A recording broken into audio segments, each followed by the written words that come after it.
point out that this measure that you're talking about in this law now, which was added at the very last minute to the nearly $2 trillion bill that passed, not only seeks to limit the usage of the funds allocated under it, but it could be interpreted to prohibit these states from lowering taxes, period.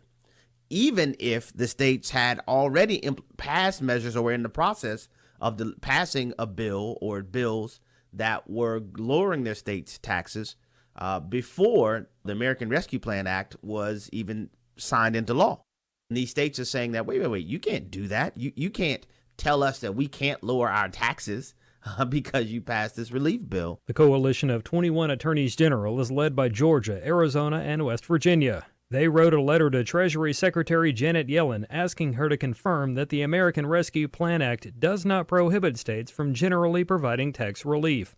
I'm Chris Woodward. On Wall Street, the stock market took a pounding on Thursday as investors are digesting what the Biden tax increases will mean for the economy, now that we realize the states probably cannot reverse them. The Dow is down 153 points. The Nasdaq plunged 409 points. That's more than 3% off. And the S&P 500 lost 58 2/3 points. For American Family News, I'm Steve Jordahl. Why is AFA still pushing the Target boycott? A better question might be, why don't men belong in women's restrooms? And the answers are many. Women need privacy. Women need safety. And the big one, men aren't women. Target's policy is still to allow men in women's restrooms and changing areas. So the AFA call to boycott Target is still on.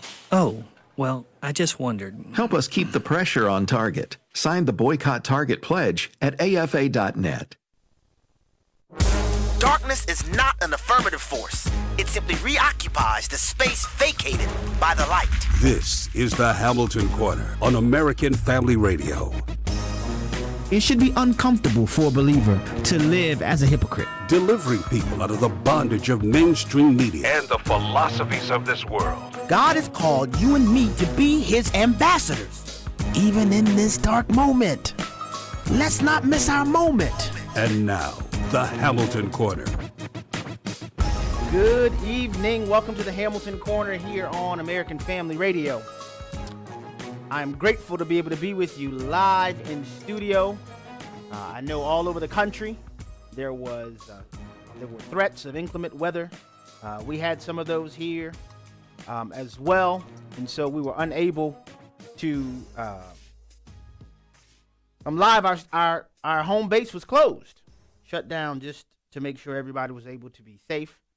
I pray that you and your family and your families are safe as well, and so much is happening in the country, but I am grateful to be able to broadcast live with you today here on March 18th in the year of our Lord 2021.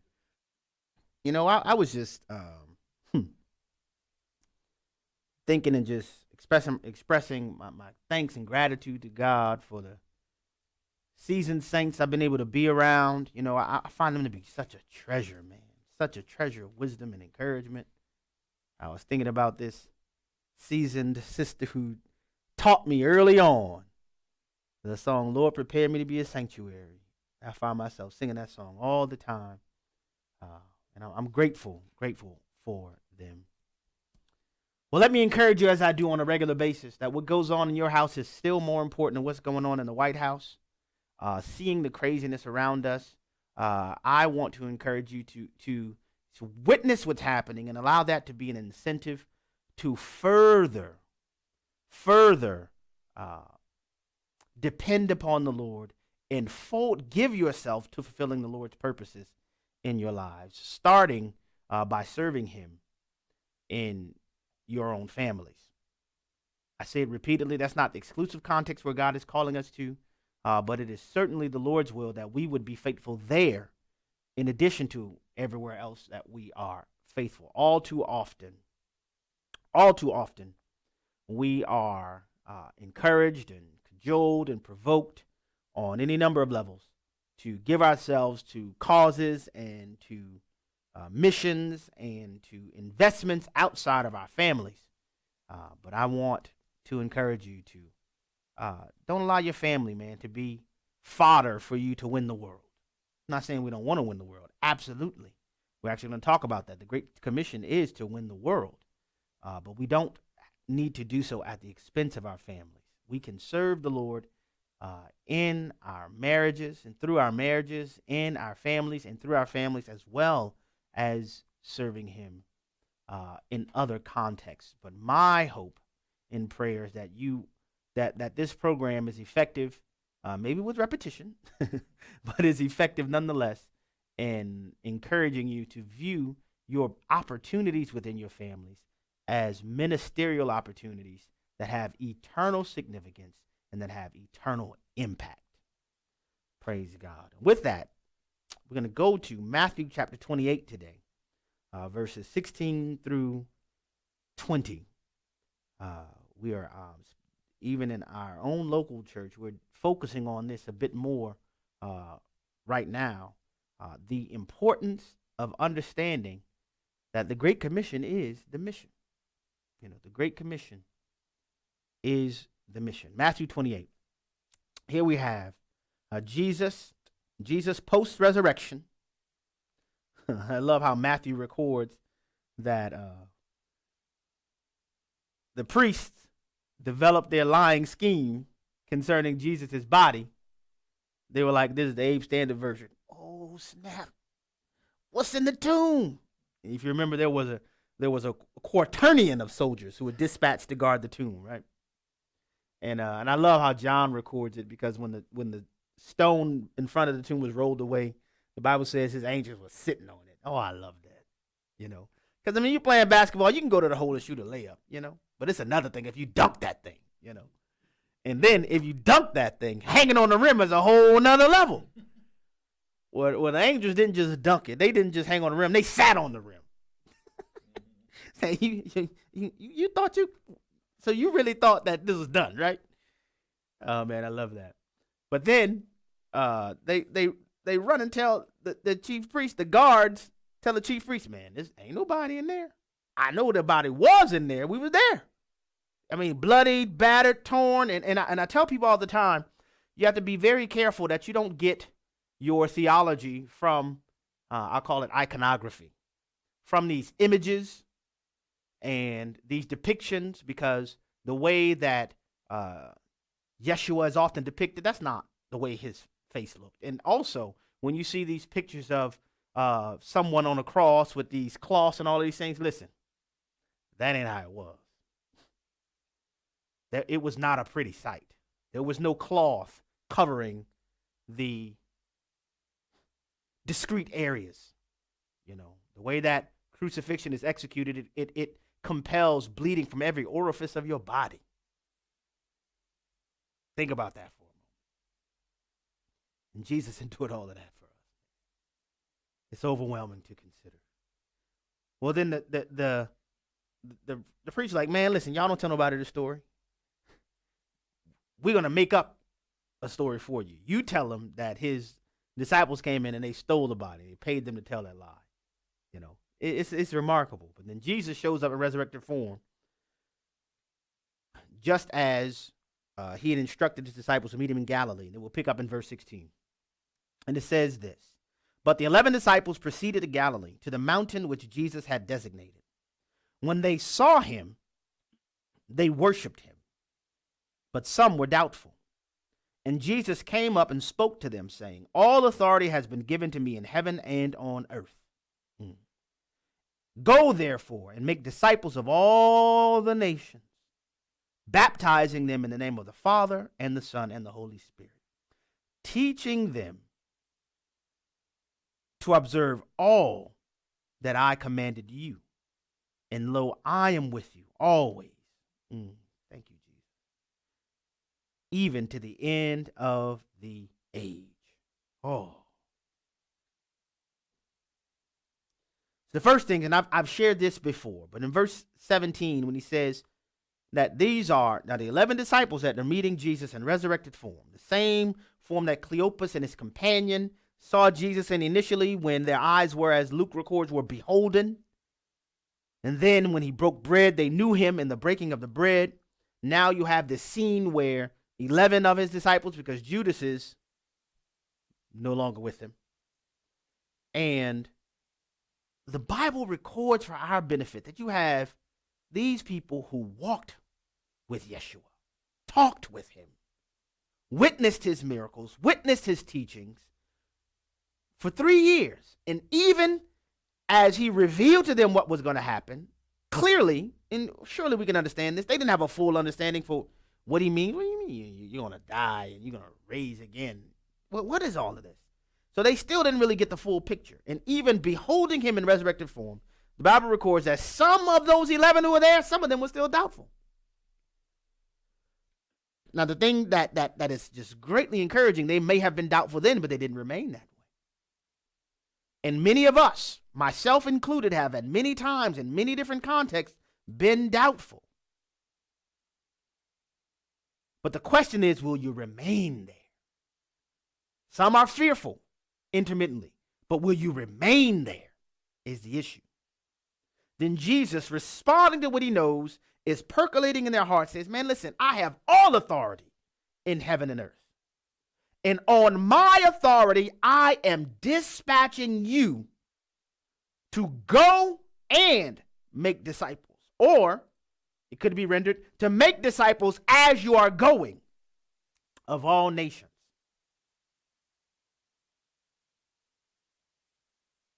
What is the quality of this discipleship? I am calling you to reproduce. This is Jesus. Jesus is calling us, Yeshua is calling us to reproduce in others what he has produced in us. Our call is to make disciples of the Messiah, not to make clones of ourselves.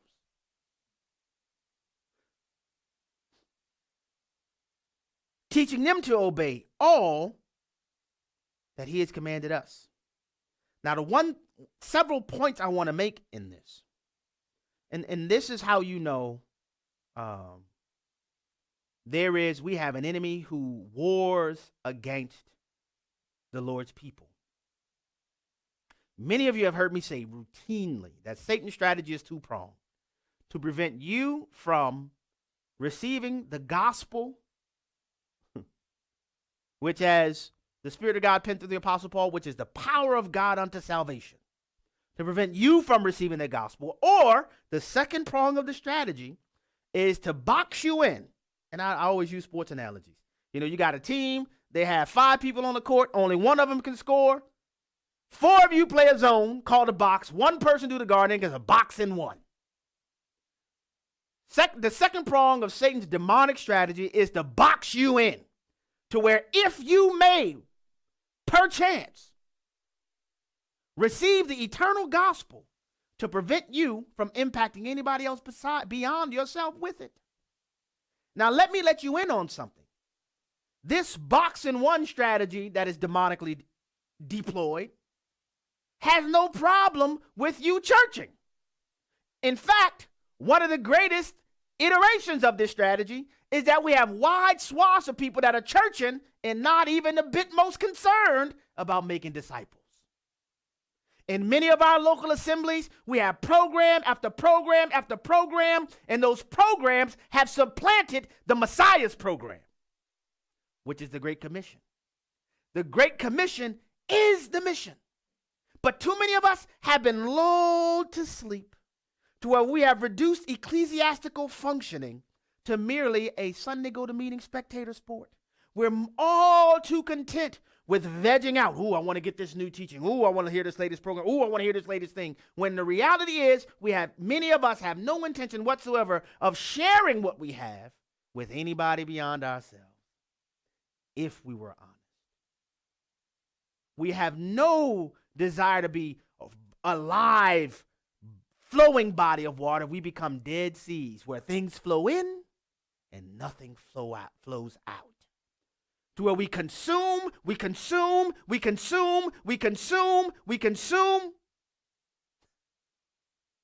And in fact, our proverbial chest, our theological chest and head swell with information. And, the deep things of God. And many of us do nothing with it. brothers and sisters, this is an indictment on the Lord's bride in our nation.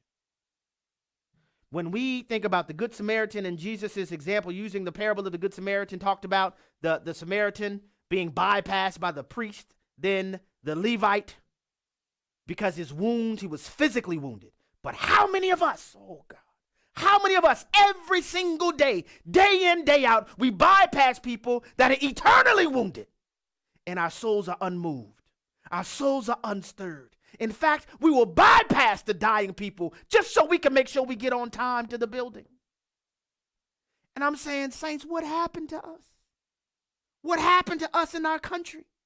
Because the Great Commission was never meant to be, and this is another component that occurs, that we transform the Great Commission and remake it into our image, and we say, go ahead, Pastor, you go ahead and do it. And we're just content to give our money in the offering plates, and we want to fund you doing it. But the reality is the Great Commission is for every believer. Every single one of us should be involved in this. Every single one of us. But we, by and large, have repeated the sin of Adam and Eve in the garden. We have supplanted the truth of God and replaced it with ours. But because we do it in a sanctimonious ecclesiastical context, we don't recognize that this rebellion is very similar to that original rebellion. And I'm saying, saints, look around us. People are breathing to death all around us. And if we love God as much as we say we do, we should love what he loves the way that he does. He saw the crowds as shepherdless sheep, scattered, harassed, and helpless. How about us? This is good news, maybe exactly when you need it to. Right now, MediShare is waiving their new member fees. This could save you money on top of all that you'll save each month by becoming a member of MediShare. So many people are looking for a healthcare solution right now, seeing the cost of COBRA plans, for instance, and MediShare is the affordable alternative to health insurance. The typical family saves $500 a month. You might save even more. MediShare is a Christian community that shares each other's healthcare costs, and because of the current economic situation, they're making it easier than ever. Apply by March 31st. You can save an additional $170 on your first month. I'll give you the number here in a second, and if you call, you can get a price within 2 minutes. Just tell them the promo code SHARE to receive your additional savings. Maybe now is the time to make the switch like more than 400,000 people already have, and start saving. Here it is. Call 833-44-BIBLE. That's 833-44-BIBLE. 833-44-BIBLE. A Moment of Truth with Gary Bryden of the Association of Independent Methodists. Working together, churches belonging to AIM support a church planning program that receives voluntary gifts from local churches and individuals to help underwrite the startup costs of new congregations. Missionaries in Guatemala, Mexico, Ecuador, Honduras, Japan, and Africa. AIM works with World Gospel Mission and partners with 2 like-minded groups focused on ministry in Belize. AIM supports Wesley Biblical Seminary in Jackson, Mississippi, and Kentucky Mountain Bible College in Van Cleve, Kentucky. Both institutions are accredited and Wesleyan in doctrine. One provides graduate-level training and the other undergraduate training for ministry and Christian service. The Association of Independent Methodists, like-minded congregations doing together what can't be done separately. Visit aim2020.com.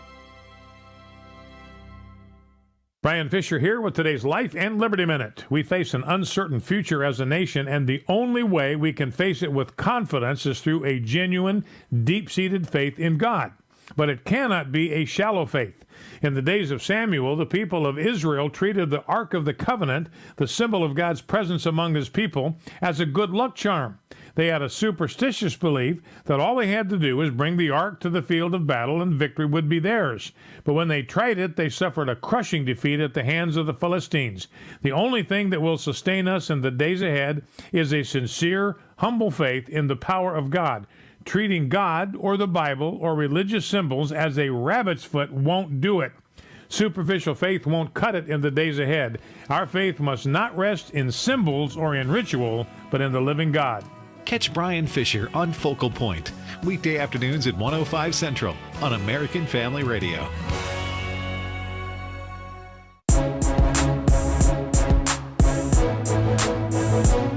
Shining light into the darkness. This is the Hamilton Corner on American Family Radio. Welcome back to the Hamilton Corner here on American Family Radio. We have a lot to get to today, so let's do it, shall we? First, June 24th through the 26th, 2021, at Hope Church in Tupelo, Mississippi, the American Family Association presents the 2021 Marriage Family Life Conference. MFL 21 will be a tremendous, tremendous time. Amazing speakers, many of them I'm looking forward to hearing all of them. I'm looking forward to hearing myself.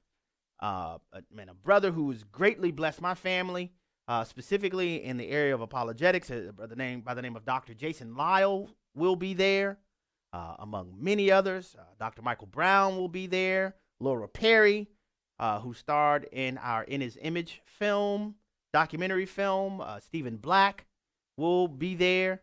Miki Addison will be there. Ryan and Bethany Baumberger from the Radiance Foundation will be there. Guys, it's going to be tremendous.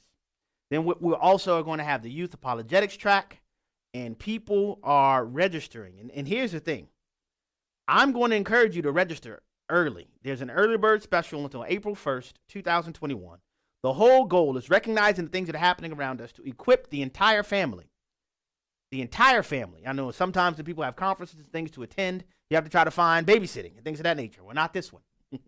The Youth Apologetics track is for children ages 4 to 17. And I learned that the church is providing rooms for those who may have young children younger than 4 years old, who will be with you in the general sessions, where you can go into these rooms and still be plugged into the things that are happening in the general sessions. It's going to be tremendous, guys. Early bird special goes through April 1st, 2021. I don't want you to miss out. Before we had to cancel the 2020 conference, the registrations were off the meat rack. I would hate for you to wait, only to find it's been sold out. MarriageFamilyLife.net is the website. MarriageFamilyLife.net is the website where you can register, which I encourage you to do now. Do so early. The whole purpose of this is that we come together to convene and to confer, so that we leave and we light up the darkness. That's the whole goal. That's the whole purpose. All right. This is a story I've been having, and I haven't been able to get to much of it. And let me say this, man. Getting back to what I was saying about the Great Commission. Jesus instructed us as his offspring that we are to do this as we go. Too often, we kind of live with this paradigm like, oh, I'll just wait to see what comes by. And well, the reality is, and I said this all the time, you can't hide passion. Listen, I'm from New Orleans, Louisiana. People from my hometown, we like to eat.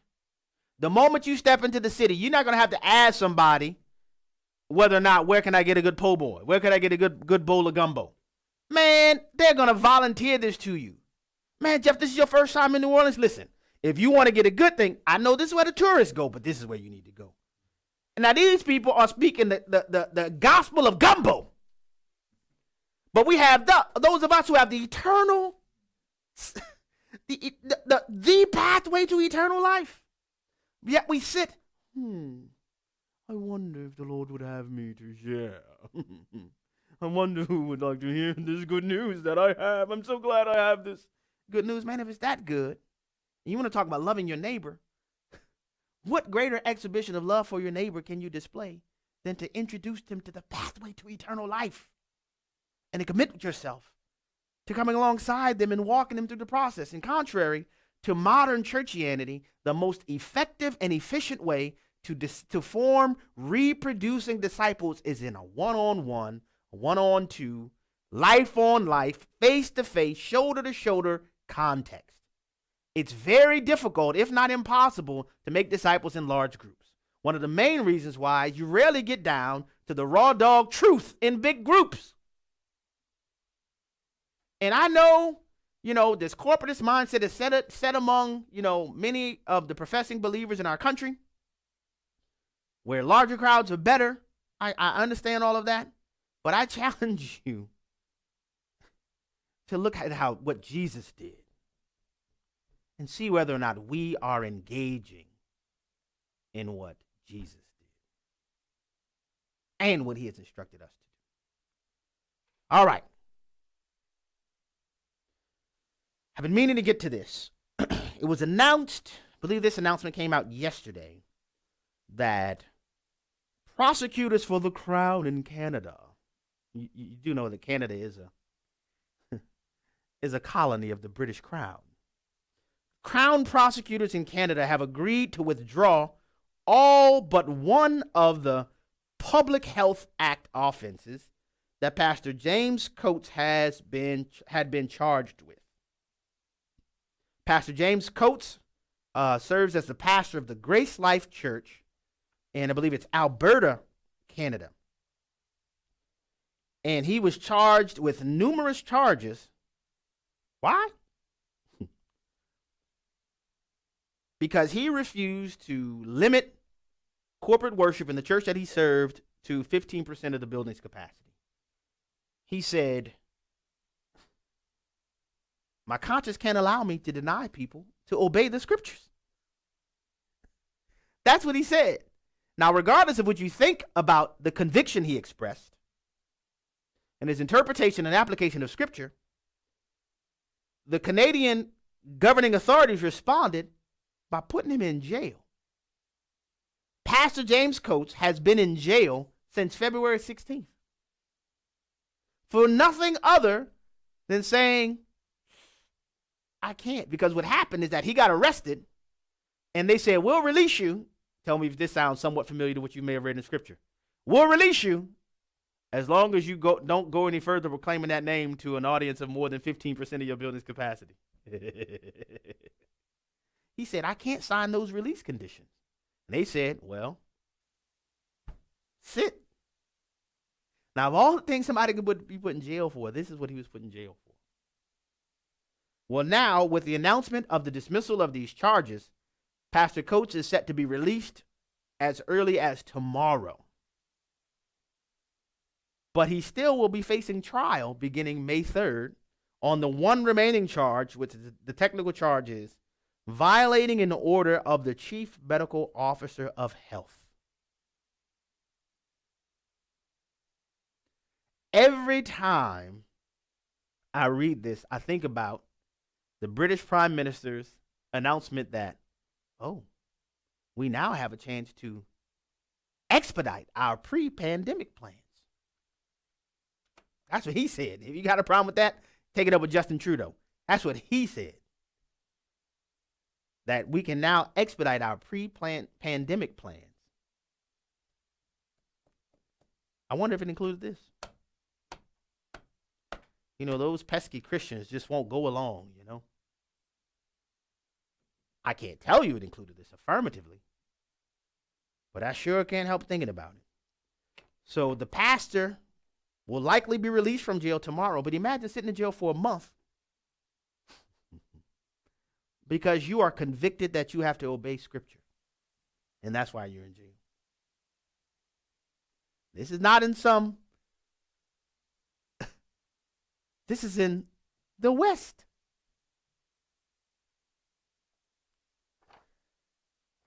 All right, let me keep going. Man, I have some audio that I want you to hear. This is amazing. That when I heard this, I said, man, this is remarkable. Because when we have debates in our country about things like immigration, how often do you hear the debates include the concerns of people from the nations where people migrate from? You have the Biden administration refusing to acknowledge that what's happening on our southern border is a crisis. Where reports are, and this is amazing, that there are over 13,000 unaccompanied minors who made the trek from Central and South America to cross our border illegally. Now, somebody may want to clue me in because maybe I missed this, but have you seen any news reports from, the Washington Slow Post and CNN and all these other networks talking about the Biden administration ripping children from their parents at the border? Because, see, when President Trump was in office, that was all the rage, right? Did you ever once see a story about these children coming unoccupied, unaccompanied by themselves during the no? You didn't see that? Mm. What about the migrant facilities in Texas right now that's over 729% beyond its capacity, where children are not being allowed but one shower per week? Has anybody seen Alexandria Ocasio-Cortez going into any of these facilities? I'm just wondering.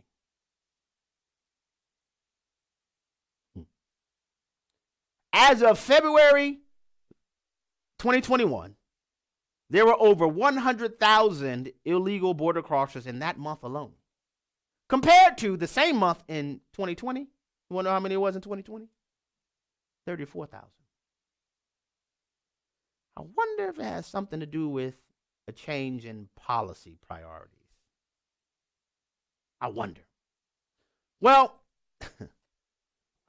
in a remarkable interview that was just fascinating to witness, Tucker Carlson, and I didn't see it live, I saw it online, interviewed the Salvadoran president, the president of El Salvador, Nayib Bukele.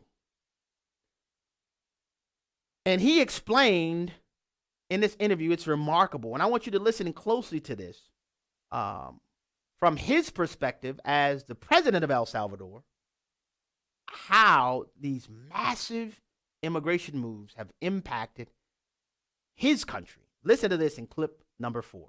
So there are an estimated 2 million Salvadorans living in the United States. Maybe a little more. Maybe more, and more coming now. Yeah.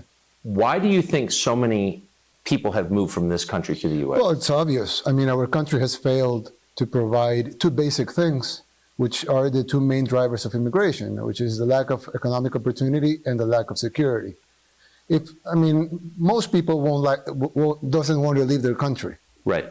They like their culture, they like their food, they like their weather. I mean, it's their country. They have their family members here, their friends. Most people leave their country because of two main reasons. And those are the two main reasons. And if you add up the civil war we had in the 80s, well, that was the main driver at the beginning. And then you have people, that have cousins over there, and then the cousin says, "Oh, come here and you will find a job here." And there's relative security based on what you have over there and what you have here.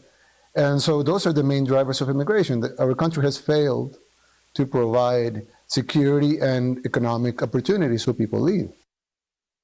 Now, this is not some right-wing political pundit. This is the president of El Salvador telling you that the primary drivers of the migrant crisis from Central America in particular, is economic by and large. There's some security concerns, but it's economic by and large. He used the example in his own words. If you have a cousin who's in America, and the cousin says, "Hey, yo, you come here, you can get a job." Why am I saying this? I'm saying this because, man, I'm just telling y'all the truth. We have some liars in our country. We have liars who use exceptions to argue for a rule, or to use a rare exception to justify a broad-based policy pursuit that has nothing to do with the broad-based policy reasons. How many times do you hear people say things when you talk about the abortion issue? Yeah, but what about rape, incest, and for the life of the mother? Let me calm down. I got to keep my blood pressure down. When these people know that instances of rape and incest, and to save the life of a mother from medical emergencies, that they amount in a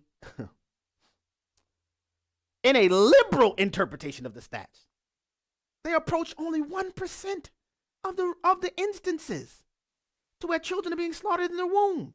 Why do they do that? Because they know if they were upfront and honest and said that, albeit that sometimes you have difficult circumstances, you have people who are doing things where they're not prepared, for, let me be specific. You have people having sex, yet they're not prepared to raise a child. They don't want to have a child. They know that probably isn't the best way to keep Planned Parenthood funded to $500 million a year. So what do?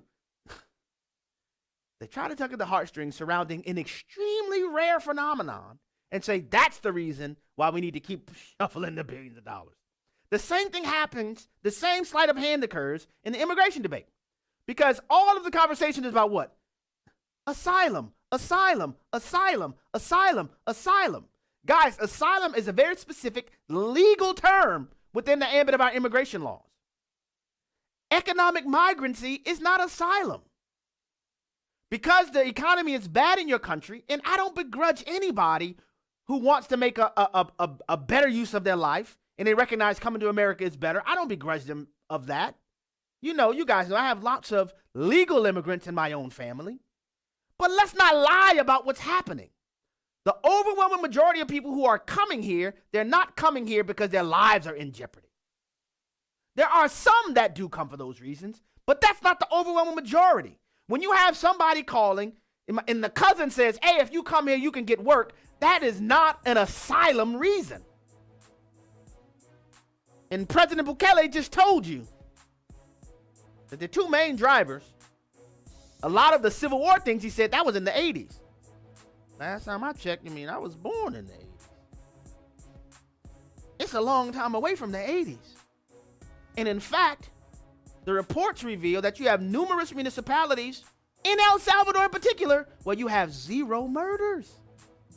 So if you happen to live in one place in El Salvador where there's lots of violence and your life is threatened, is it unreasonable to consider, I wonder if we can move to another part of our own country?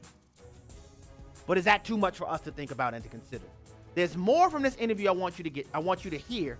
So don't go anywhere, because El Salvadoran President Bukele, he dropped some bombs and you want to hear them.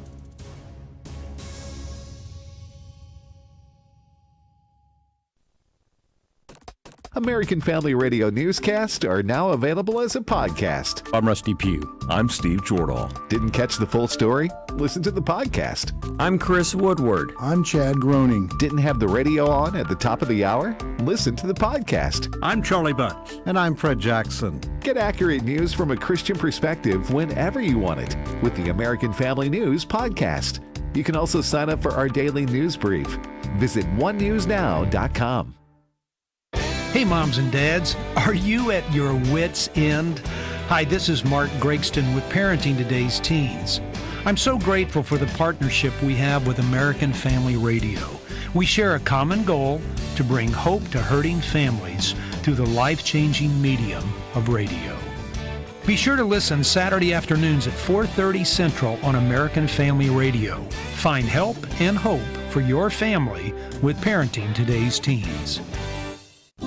The following are real-life stories from Trinity Debt Management. My story begins with debt, a lot of debt. I used my credit cards as a source of income. It was not a good situation. I couldn't pay my bills. The interest on the cards was really high. If you're in debt and you need help, call Trinity at 1-800-788-1813. I initially was scared to call, and immediately I felt relief. They contacted all of our creditors, and they put us on a plan for success. Trinity will consolidate your accounts into one easy-to-manage monthly payment, reduce your interest, and possibly improve your credit score. You'll save thousands. I've been able to pay off close to $15,000. We're doing a lot better. Please pick up the phone and see how affordable and easy it is to pay off your debt. It's a godsend. We're debt-free for keeps. Call Trinity at 1-800-788-1813. That's 1-800-788-1813.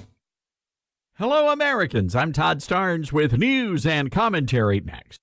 My goal as a teacher is to impart knowledge and then be able then for them to take it and turn it into wisdom. As we teach, I think, okay, 5 years down the road, how will the material that I am teaching them really affect their lives and their careers? Hi, Todd Starnes here. Truett offers biblically centered degree programs. Check out truett.edu/Starnes. Democrats and the drive-by media have decided the attacks on Asian American spas in Atlanta were racially motivated. 8 people died in the attacks, including 6 Asian American women. Police say that race had nothing to do with the crimes. Investigators believe the suspect, a white 21-year-old man, was a sex addict that led to the attacks. But journalists are insisting the true reason is because of anti-white resentment and the aftermath of the China virus. They also blame President Trump, but there's just one problem. It's not true. Their narrative does not hold up with the facts. According to the latest FBI hate crime statistics, Asian Americans are among the least likely to suffer from a hate crime. 48% of hate crimes were committed against blacks, 15% against whites, only 4% against Asian Americans. Unfortunately, the drive-by media is more interested in peddling fiction than fact. I'm Todd Starnes.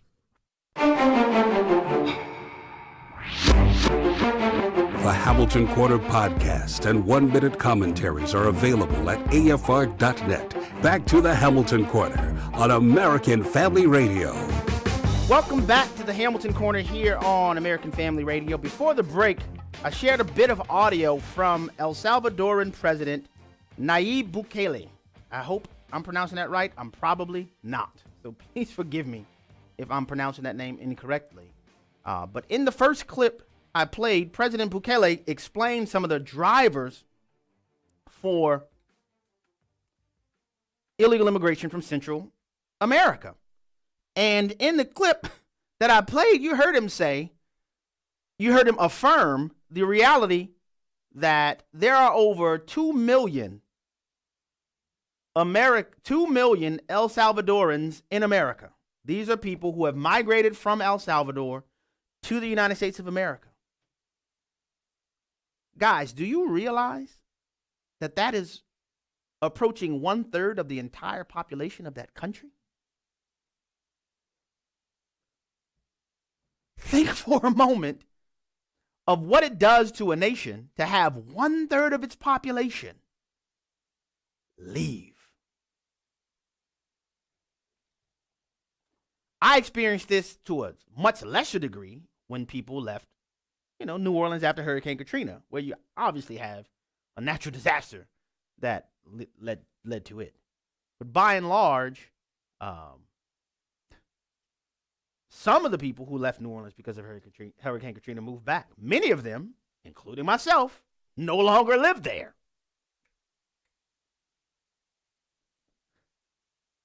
What do you think happens to the nation where these people come from?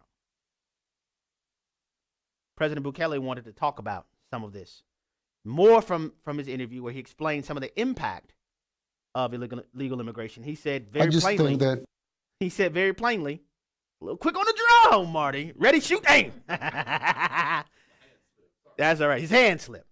That's all right. President Bukele said, really, in the long run, it's not good for you in the United States, nor is it good for us in El Salvador. Clip 5, go. I just think that for a country, it's not profitable to gather people out. First, it's immoral. I mean, you need to provide for your people, right? That's the moral issue. But now hold it right there. I got to stop it right there. When was the last time you heard someone discussing illegal immigration from the perspective of the nation where people are migrating from, as explaining it is immoral for conditions in our nation to be to such a degree where people feel they have to leave? If I wasn't connected to this microphone, I would stand up right now. When was the last time have you ever heard that? Have you ever heard that in any of the debates in our country? That it's immoral for a nation to be aware that the issues in their country has driven 1/3 of its citizens out of the nation. And this is where you get the soup mouth regressive saying, oh, we just need to do these things. Have you ever thought, I wonder if you thought about the well-being of the nation where these people came from? Here you have the president saying, man, that's immoral. Now, look, you don't have to check. You ain't never going to hear this on the Crescent News Network. You ain't never going to hear MSDNC. You ain't never going to hear this on any of those any of those networks. The president of the country said, man, it's immoral for our country to be in such a condition to where we are driving our citizens to other countries. And you're going to hear him say, and they ain't going to Guatemala, which is just next door.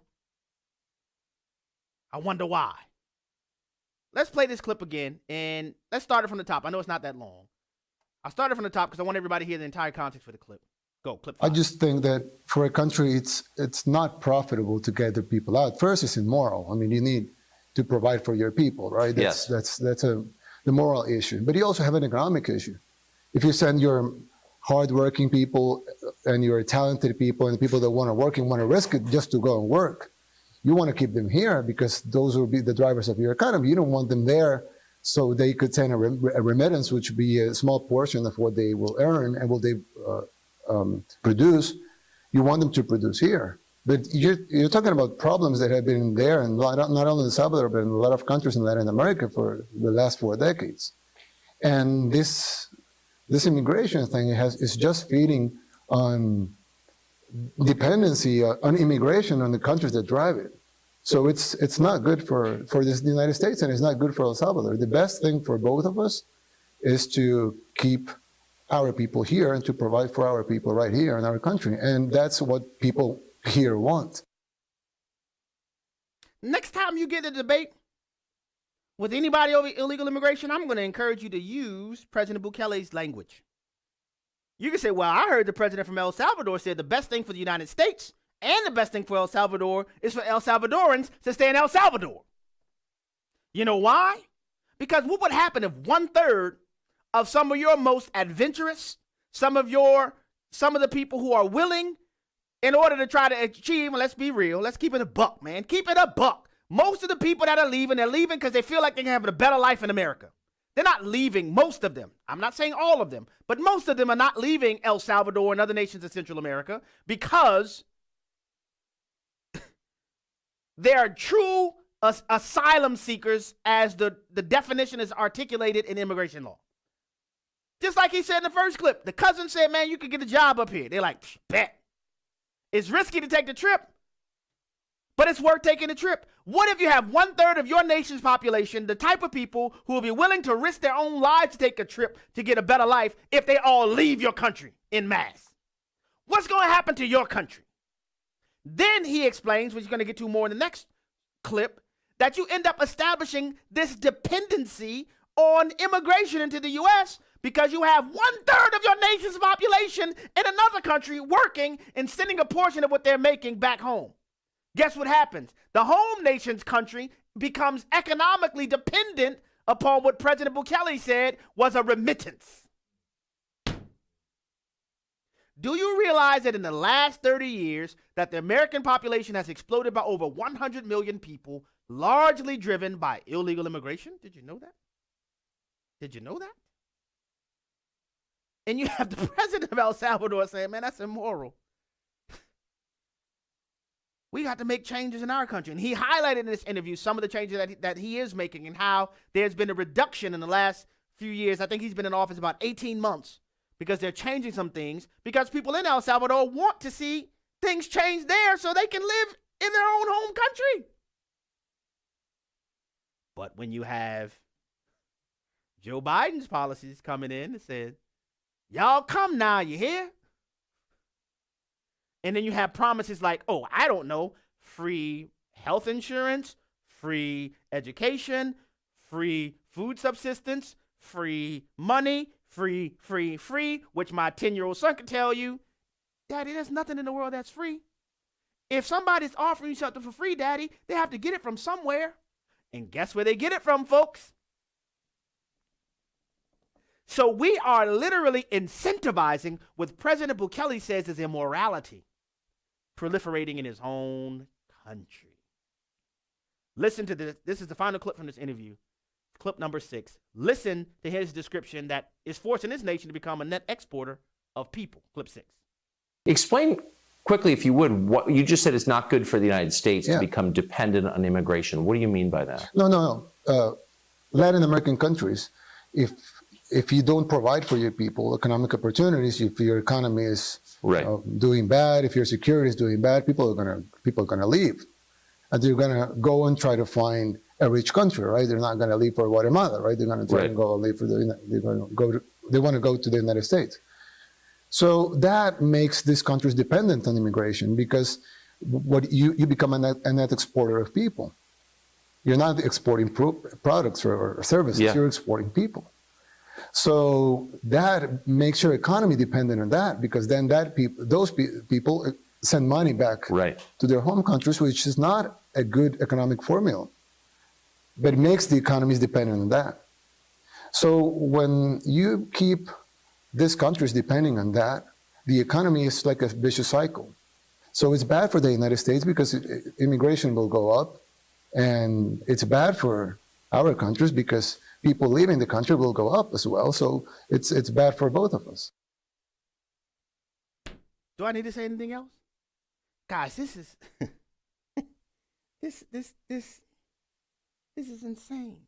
And the hypocrisy of this issue, and the thing that is so just jolting, is that this used to be a bipartisan issue. This didn't used to be a blue versus red issue. You know, Republicans and Democrats, donkeys and elephants. We all understood that, it's probably not the best idea to continually invite people to flaunt our laws, and we have an unregulated, uncontrolled, continuous influx of people into our country. We can't sustain that way. And you probably don't hear many people who are advocates of open border style policies interviewing people like President Bukele, because they're going to get answers that they don't want to hear. They're going to learn that, you say asylum, but it's really economic migrancy. That's really what it is. And listen, I get it. I'm a husband. I'm a father. Man, if my children are hungry, guess who's going to be mopping the floor at McDonald's? And if there's no McDonald's in my town, guess where I'm going? To the next town over. It's a natural inclination. But if everybody understands these natural inclinations, and we understand things like, and this is not my opinion, we have scores of data that proves that in the face of the people that are saying that we're just compassionate, we just care about the persons that are low and impoverished. That's not true, guys. That is not true. You know how we know? We have scores of data that shows that unfettered illegal immigration, it depresses the prospect of having low-skilled and impoverished people that are in poverty in our own country to get jobs. But they say, because we want to lift up the lot of the poor people around the world and in our country, that sounds great in an idea form, but when you actually do the math, 2 + 2, when you open the doors wide with a massive welfare state combined with massive illegal immigration, guess who ends up negatively being impacted? The people in the country where you come from, and President Bukele told you, the country where the people are coming from. So who wins? Now we start getting to the real issue. I encourage everybody listening to me to go and look up for yourself the Cloward-Piven strategy, where you are witnessing. Listen, I'm just gonna keep it a buck. There's some people who are in the Democrat Party who are compassionate and they're genuinely motivated. They're sincere, but they're sincerely wrong. But the power brokers who are advocating for this, they don't care at all about these people. 13,000 children risking their lives to make the trek from Central America to come to our country without any adults. Are you serious? Yet you care about children? Which, by the way, you're not going to be able to convince me that the same people that want to slaughter the children in the womb all of a sudden care if they just happen to be coming from Central and South America. Miss me with that all the way. Call that a Randy Johnson 115-mile-per-hour fastball high and outside that you will completely miss me with. Because that is utterly ridiculous. The strategy is the Cloward, C-L-O-W-A-R-D, Piven, P-I-V-E-N strategy. What the Cloward-Piven strategy was, that it was an effort implemented by Frances Fox Piven and her husband, who were, drumroll please, Columbia University law professors. The same university that's having segregated graduation ceremonies for the first generation and low-income communities. They said, you know what? They're Marxists.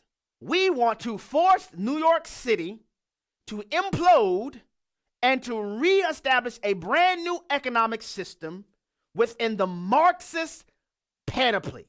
What was their means for doing this? They said what we need to do, because New York City has a massive welfare system. What we need to do is to force the city into bankruptcy. Yes, their express goal was to force the city into bankruptcy. Now, did they go around saying that? No. What they did was to go into the projects and go into low-income areas and to sign up as many people as they could to add their names to the welfare rolls in New York. Because they knew by doing so, they would have more people demanding welfare benefits than the city would be able to sustain. And what would happen? Who cut me off? And what would happen is that the city would be forced into bankruptcy, and it would create a new opportunity to remake New York City's welfare system in the mode of Marxist redistribution of wealth. So what happens? They do it. They force the city into bankruptcy, and the city's economic system is transformed. What we are witnessing on the national stage in our country is the Cloward Piven strategy applied to the whole country through the vehicle of illegal immigration. The views and opinions expressed in this broadcast may not necessarily reflect those of the American Family Association or American Family Radio. Faith, family, freedom. American Family Radio. The AFA Cultural Institute, a video library of resources dealing with the discussions of our day. Marriage and family, finances, evangelizing Muslims. The AFA Cultural Institute takes all of these topics and puts them in the hands of people to be able to equip them. Start your library of the AFA Cultural Institute at afastore.net. This is American Family Radio, a listener-supported ministry of the American Family Association.